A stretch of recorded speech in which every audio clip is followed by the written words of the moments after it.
Mr. Contest Chair, fellow Toastmasters, and guests. I don't watch a lot of TV, but I did happen to see a commercial for a Dove contest where people were wrapped in their bath towels and it said, "Show us your skin. Take a picture of yourself, show us your skin. Send in these pictures." And I thought, wow, that's kind of gutsy, because you could wind up with a whole bunch of pictures that you cannot use. And my mind is very warped.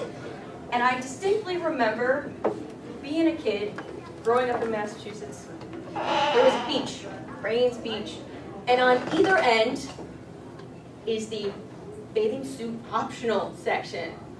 Now, I was probably 7th, 8th grade, and yes, I kind of wandered down and then ran back because that was a little too scary for me. But as I was sitting here watching this contest, Show Us Your Skin, I thought, what kind of people would do this and be able to expose themselves? And then I thought, well, wait a minute, that's actually kind of smart. I have a couple of reasons why you should all become nudists. First one would be no more wardrobe malfunctions. I was in a wedding, and wouldn't you know it, walking down the aisle, and the bridesmaid's dress broke. Luckily, it was in one of those ones that was behind, and I didn't have a Janet Jackson moment, but all I could think of was, wow, that if we were all nudists, we wouldn't have wardrobe malfunctions. Another one is no more bad fashion trends. Remember the 80s, MC Hammer, and the pants that went down to here? Wouldn't happen. We would not have any of those. We wouldn't have the writing on the tush, juicy or cheer, or in some instances, share, because it gets kind of stuck. The other one that I could think of was no more dressing room incidences. For the ladies, one of our most feared times is taking that bathing suit into the dressing room with the lovely fluorescent overhead lights, and you try it on. You think, okay, this one looks good. You put it on and you go, whoa, wow, it is terrible. Whoever designed these dressing rooms was specifically against any woman looking decent. Even supermodels would probably look terrible in this low overhead lighting. Awful. Don't do it. Besides those, I have a story to share. In said wedding where I had to wear the bridesmaid's dress that broke, I had to get an undergarment. And as I was trying on said undergarment, I got stuck. Halfway in said pose, and I had no idea how to get myself out of this. It was probably one of the most embarrassing, frightening moments of my life. I'm in a dressing room, I'm exposed to the world, and I'm stuck. I can't call out, excuse me, anybody? At this point, I'm crying because I was stuck with one arm jammed against my head, glasses askew, and just permanently fixed. Okay, so there was a little bit of tearing. Put it back. Nobody knows the difference. The other one that sort of fits multiple categories here. Have you ever been on a conference call? One that lasts several hours. And you have drinking your tea or coffee. 2 hours later, you're still on the call and you can't leave your phone. Then all of a sudden, you're really kind of acting like you're 4-year-old and doing these numbers. Kind of, okay, please. And as soon as they say, well, thank you, we'll talk to you next week, you hang up that phone, you run to the ladies' room, and you get there, and you have a drawstring that gets stuck. And it's a knot. And you're going, oh, okay. And you know you're doing the happy dance in the stall. And you know people are watching you from either side going, what the heck? What's going on in there? And you just, and you're like, and you let out the audible, and you know that everybody's going, oh, I've been there. I have so been there. So now, think about it. There's other reasons, little tiny reasons, like you'd save a lot of money. You wouldn't have to worry about, does this match? Does this make me look fat because it's your skin? Now, I thought of all these reasons, and I thought this would be awesome. I could do it just as long as I could get everybody to learn to work in the dark. Thank you.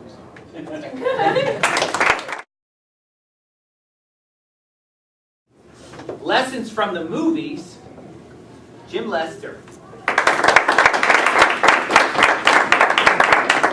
Like many of you, I really enjoy going to the movies. Also, I think there are some really great lessons we can learn from them. Because American history was my favorite subject when I was in school, I look forward to seeing a movie that came out about 6 months ago based on American history. I thought I would enjoy the show, but it turned out to be the opposite. As I left the theater, I felt very let down because all the information my former history teachers taught was incorrect. Apparently, Abraham Lincoln was a vampire hunter. That was a surprise. I really didn't see that coming.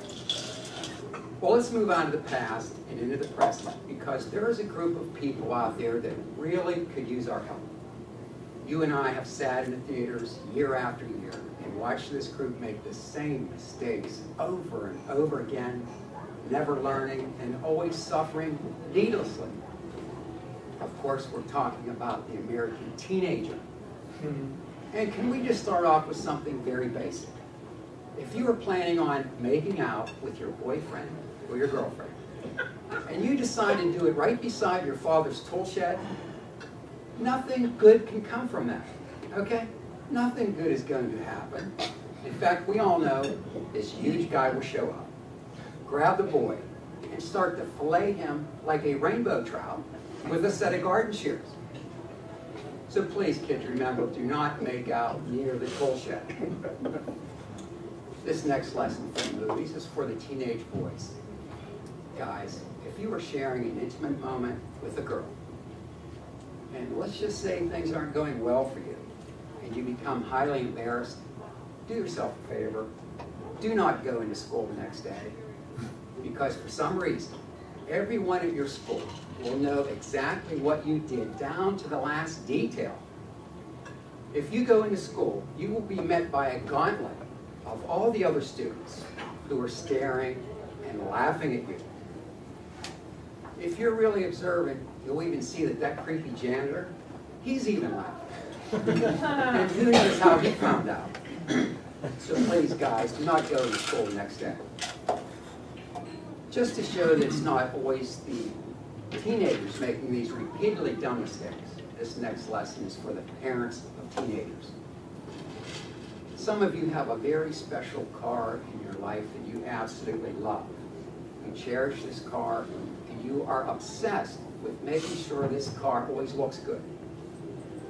Because of that, when you are planning an out-of-town trip, and you are just getting ready to leave the house, do not turn to your teenager and say, remember, take good care of the car. That is the kiss of death. That's the kiss of death right there. Buddy, when you get back, you won't even recognize that car. Well, the weather has still been nice lately, and because some of us are still thinking about travel, here's a timely tip from the movies. Should you find yourself at an airport or another type of large building, and out of the corner of your eye, you would happen to see Bruce Willis, leave the area. Get out of there right away, because something really bad is about to happen. That guy is really unlucky. He has the worst luck. Well, this last lesson from the movies is one that is really personal for me. Because for a long time now, I've had a lot of anxiety and really a lot of worry about what the future would be like and what my life would be like in the future. Well, now because of the movies, I know that all of us will be living underground while huge machines hunt for us on the Earth's surface. I'm at peace with that. I can accept that. I will admit there will be some things I'm going to miss, I'm going to miss the National Football League and watching Breaking Bad on television. But also I think there will be some advantages. For example, this last summer was so hot, I think it's going to be much more comfortable underground. A lot cooler. Also, I think all of us are going to be in really great shape from all the running we'll be doing, trying to get away from those killer robots. And while it's true, our diets will not have a lot of variety, the good thing about Twinkies, Slim Jims, and beef jerky is that they really have no known expiration dates. So those are all good things. In closing, there are a lot of mysteries in this world. A lot of things we just don't understand. There are ancient civilizations that come and go. We don't know why. There are sacred scrolls that are uncovered. We just feel if we knew how to decipher them, they may hold some type of supernatural power. Now, to find the answers to all these questions, we could travel all around the world. We could talk to explorers, professors, museum personnel. We could even spend 2 or 3 days climbing up the side of a mountain to talk to an isolated hermit. Now, we could do all of those things, or we could find out all the answers at a Nicolas Cage movie.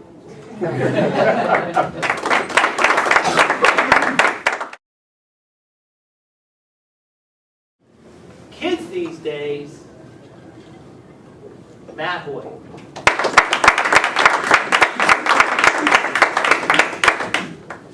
Thank you, Mr. Chairperson, fellow Toastmasters, and Rankin. I think we can all agree that kids these days grow up a lot different than we grew up when we were young. I may be a half a generation different from some of you, but we all grew up in generally the same time frame. A 16-year-old boy who had a rich, affluent father said, "Well, Dad, now that I'm 16, you need to give me something that goes from 0 to 100 in 4 seconds." Dad bought him a scale. I think kids these days need to learn it's not all about you. A fellow Toastmasters of ours at our club gave a speech titled "It's Not All About You." Sure, you have to defend what's yours, but some of these kids have a sense of entitlement these days, I think. I was in the supermarket and around Christmas time. There was a small child grabbing for the candy. The mother would put it back, grabbed for the candy, put it back, they went back and forth for a while. The mother said, "Okay. I have Santa Claus on speed dial, and he told me the next time I call, you're going on the naughty list." I said, "Okay.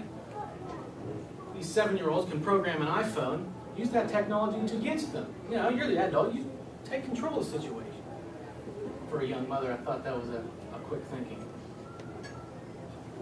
In Walmart a while ago, a kid ran in front of me. He had a Bluetooth in his ear. He was about 7 years old. I looked at my wife, I said, "What does a 7-year-old kid need a Bluetooth for?" And that kind of set my wheels in motion, and I started thinking, when I was 7 years old, how did I get a hold of my friends? Well, there was a girl that lived down the street. Ride my bike over to her house. I would yell, "Roxanne, come out and play!" I didn't need a Bluetooth, let alone a phone. You may ask yourself why I didn't just go up and knock on the door. Don't ask yourself that, because I don't know. How would that conversation go with our Bluetooth kid? "Hey, Tommy, want to come out and play?" "I can't. My dad wants me to make a Twitter account for him."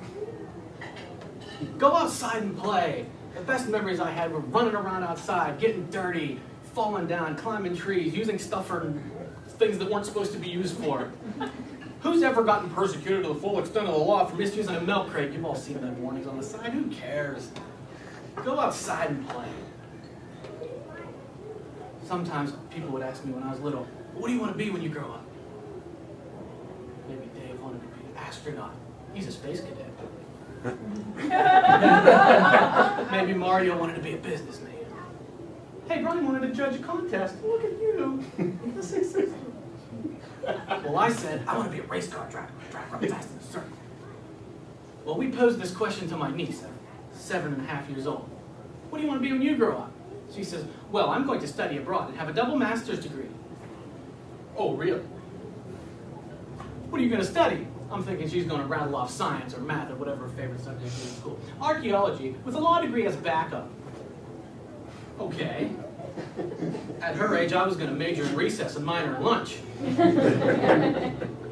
She's halfway around the world getting a master's degree.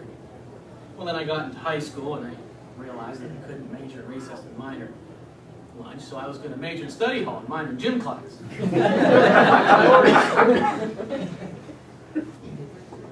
Kids these days want to play video games all the time. They're always inside. I spent most of my childhood outside. Sled riding down the hill. You've all been there.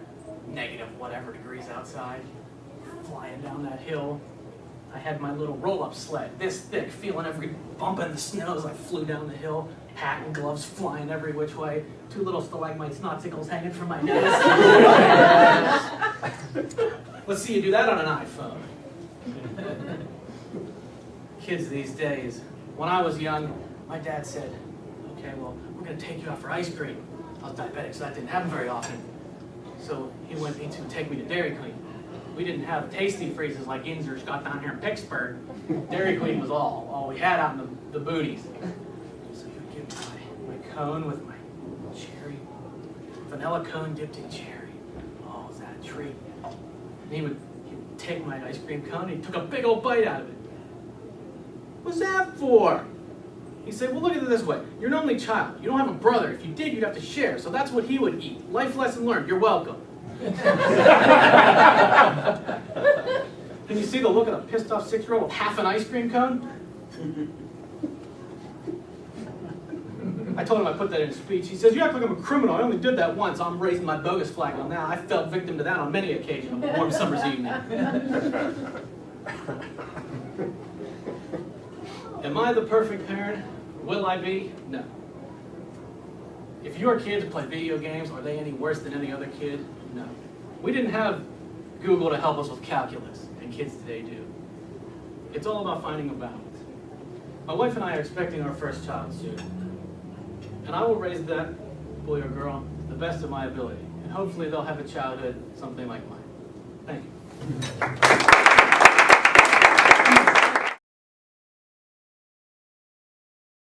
Unrealistic expectations. Unrealistic expectations. Lori Rankin.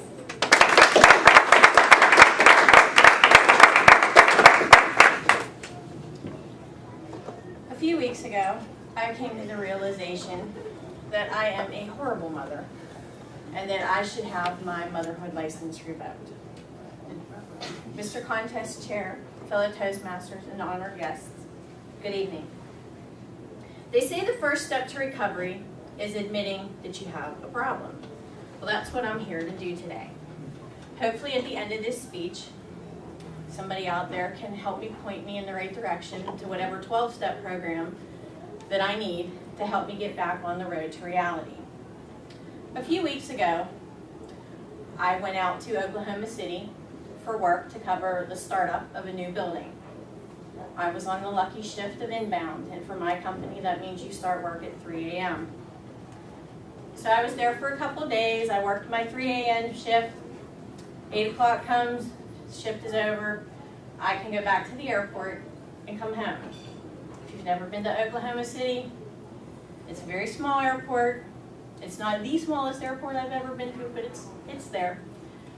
There's like 3 places to eat. I haven't had much breakfast, and now I can't have much lunch.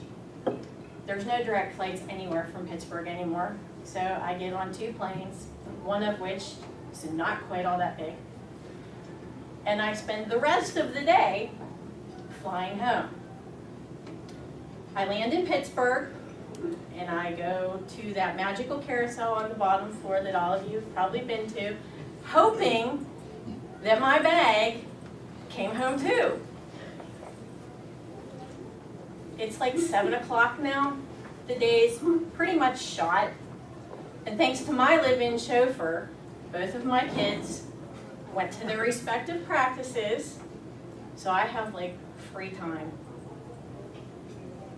But before I left, I threw a bag in my trunk hoping that I'd have this time, and it was a return that I needed to do. It's been sitting there for a couple of days. I was putting it off.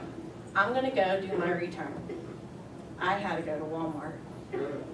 Thanks to my in-house decorator, I had a few things that I didn't agree with, and he wasn't there, so they were going back.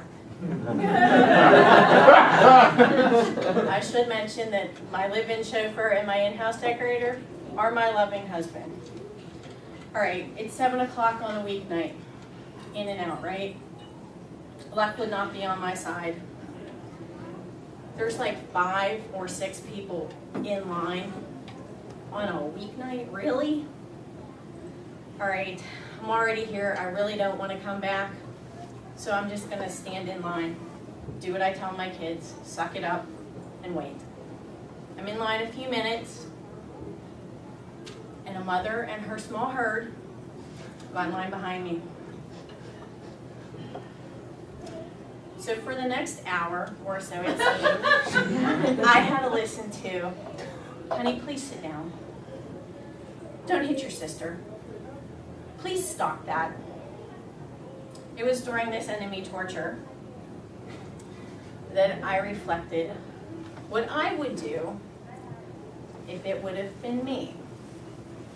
Now, my kids are far enough apart in age that one of them would have been sitting in the cart and the other one would have been standing next to me, same as his mom, except she had a few extra in hers.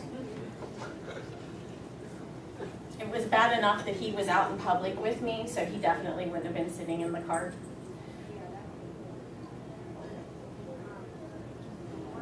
They would have started to fight as well, as siblings normally do, except here's where I and the mother behind me differ. I would have ever so gently grabbed both of their arms and whispered under my breath so nobody else could hear that if you don't stop it right now, I'm going to finish it. Wait, did that just come out of my mouth? Wait, no, that sounded like my mom.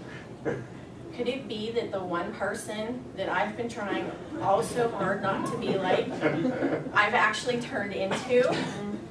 All I've been trying to do all these years is raise responsible children, and now I've turned into my mom. Okay, I digress. We got off topic here. Let's go back to my original problem, having unrealistic expectations with my children. So, having them run around the store like chickens with their heads cut off, or leaving the dirty dishes in their room is okay. I guess if the cockroaches don't mind a few dirty plates, why should I? Have I been misled all this time that they should be allowed to pick things off the shelves and just look at it and put it down wherever they want? Or push every single button on every single toy in the toy aisle? I worked at Hills when I was out of high school. I know what that's like to spend the next 3 hours at Christmas time after the store closes cleaning up what other people's kids messed up. My kids will be glad to know that I'm on the road to recovery, that they won't have to listen to that anymore. But after pondering on this, I think maybe this is one path that I think I'm just going to stop on and turn around and go back. Because when I finally got to the counter, took the 30 seconds that I actually needed to make a return, got in my car, I was so glad that they weren't mommy. Thank you.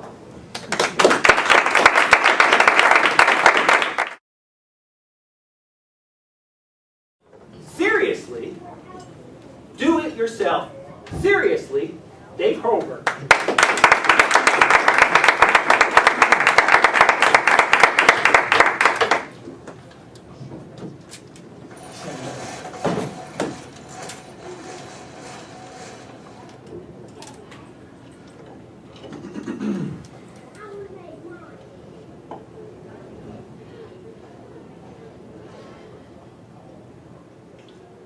Most of us have been do-it-yourselfers in some capacity, but I have endeavored to do most of my home improvement and maintenance jobs on my own.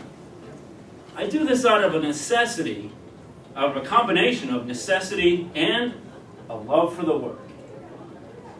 Given my experience, I would like to discuss how to succeed at doing it yourself. Now, I've broken it down into 3 basic principles. Love your tools. Don't get hurt. And listen to your wife. If you follow these 3 basic principles, you can have a reasonable amount of success. Now let's get into the details. First of all, nothing about this topic is funny, okay? First principle is love your tools. What does it mean to love your tools? Well, love is never easy. You have to develop a relationship. Take this breaker bar, for example. What does it do? Well, a breaker bar is used to provide additional leverage. For you MBA types, this is the original meaning of leverage. It provides additional leverage to help loosen difficult bolts. Now, this thing and I have had our difficulties in the beginning. I was working on the car, and this thing broke the head off the most important bolt in the car, the one that holds the spindle to the strut, essentially holding up the car. Knowing that I was faced with 4 hours of drilling that thing out, I was extremely frustrated, to say the least. But this thing helped me express that frustration in a profound manner. We broke up scrap wood and drywall and found laying around the garage, and an expression of rage not seen since the last Bruce Willis movie. I said Dance Moms last time, but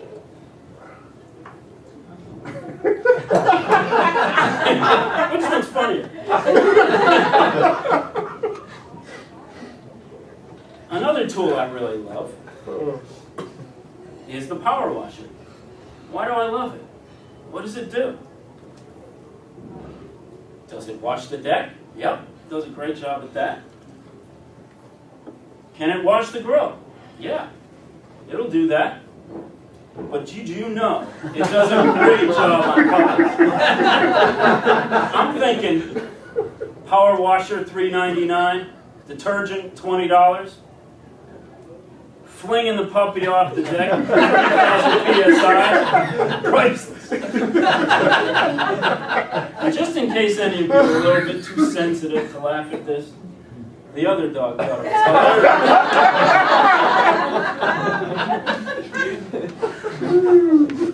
The next principle is don't get hurt.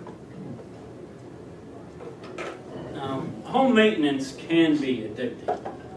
And you know you really have a problem if you get up and do it before work. Now, rushing around the roof, trying to get it done real fast, can be disastrous. One morning in early November, I was up on the roof, and it was just light enough to see what I was doing. But it was still dark enough where I had no sense of elevation. And I was coming off the roof, and I stepped on the ladder without holding on, and it flipped out from underneath me, and I landed straight on my head. I felt a real tightness in the back of my shoulders, pinned up like this. And when I came to, I was so delirious, I said to my wife, "Can you help me get cleaned up? I need to get to work." Downside, I broke my neck. Upside, morphine on demand is awesome. But my wife assured me that I wouldn't have to worry about work that day, which leads me to my final principle. Listen to your wife. Now, this is the most important element in your success plan. Even this guy knows that. And I don't mean listen to your wife like, "Yes, honey," and then go do what you want. No. I mean listen to your wife and do what she says. One time I just kind of listened to my wife. She had a whole color scheme picked out for the bathroom. I just went off and did what I wanted.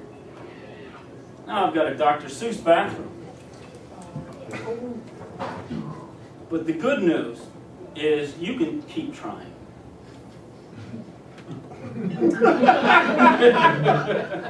I didn't think that was funny. I have successfully listened to my wife. She told me how to remodel the kitchen, and I met her specs through careful reviews at every step. Now we have something we can both be proud of. We had some friends over the other week, and she was telling her, "This is my favorite room in the house. David did a great job." Now I know how to make my wife happy. I ask her what she wants. I stay up till midnight for weeks to give her what she wants. And then I talk about my feelings. Wait a minute. Did I say feelings? Sometimes you just get caught up in the moment, you know? Something you ladies need to know about guys. We do have feelings, but you don't want to hear about them. Remember the breaker bar incident? We like to express our feelings in a more physical manner, and then get back to solving problems. So guys, remember to find out the 3 principles: love your wife, don't get hurt, and listen to your tools. Did I get that right? Thank you.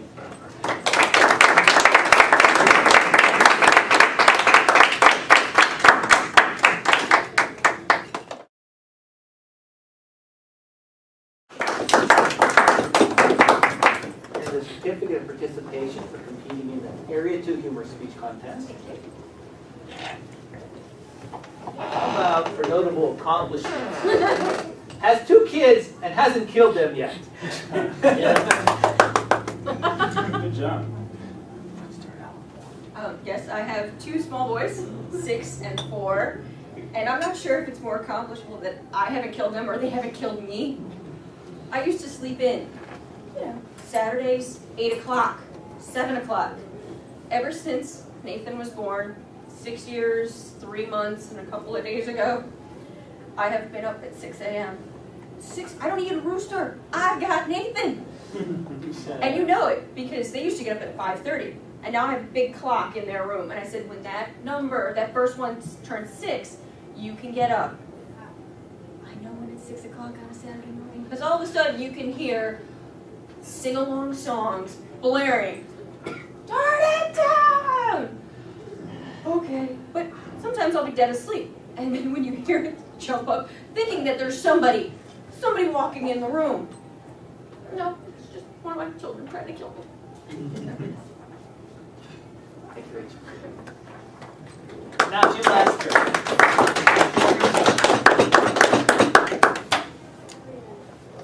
Jim, certificate of participation for competing in the Area 2 Humorous Speech Contest.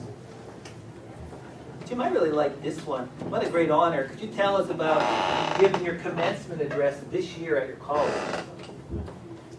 Well, I was surprised to get an email from our chancellor at this college I graduated at, inviting me to come up. And for the first couple seconds, I was in shock. For about 5 seconds, I thought, I'm not going to do this. But, I realized I didn't have a choice. And I went running like a scared rabbit to Toastmasters that meets here. And I just started going in April. And it was a big help because the night went so well, I never could have dreamed it went so well. It really did, and thanks to Toastmasters, I owe them a big thanks for that. It was an important night for me. My family's there, old friends, and Toastmasters really helped me out. Without them, it would have went a different way, I think. Jim, which university was it? Penn State is a branch of Shenango in Sharon. Sure. I grew up in Newcastle. Sure. Did you? I visited there years ago. Good. Great job. Thanks. And next, Matt Hoye.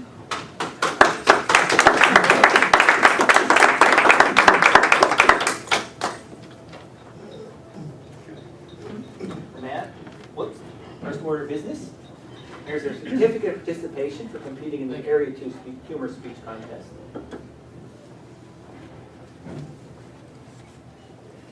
Tell me about jigsaw puzzles. What's the most pieces of a puzzle you ever put together? Well, every piece I think drives my wife a little more crazy because she's the type of person, her personality, she can't stand looking at 1,000 pieces and not having any idea where any of them go. But that's my whole December through when it gets nice and I go work outside. But I started out when I was a young kid. My cousins handed me down a 3D puzzle, and of course 12 pieces were missing. I found out once I was finished, but that's I have my cousins to blame for my addiction to puzzles. I've probably done, I think, 1,500 pieces most of it. Wow. Thank you, Matt. Thank you.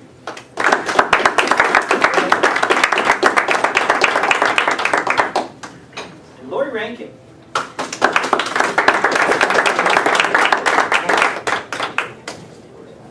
Here's your certificate of participation for competing in the Area 2 Humor Speech Contest.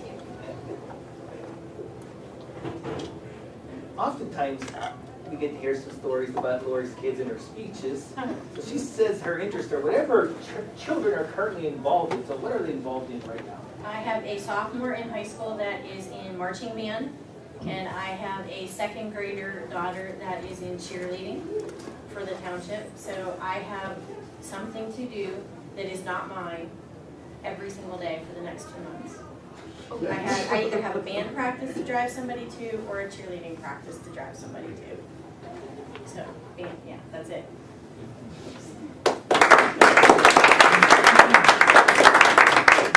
I know I really got to appreciate my mom when, for all those rides to Little League and track and cross country, when she made me do that for my sisters when they were in high school. That's when I thought, wow, she do a lot.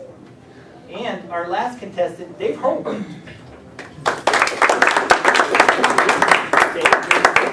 Participation for competing in the Humor Speech Contest.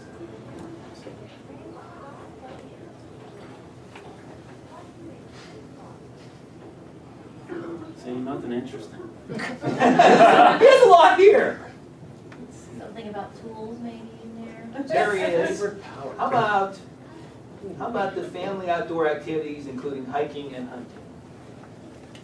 Well, hunting hasn't been a family activity yet, but you know, if the kids really get irritated. And hiking, I have dragged the kids through the woods a few times, but dragging them uphill has been too tough, you know?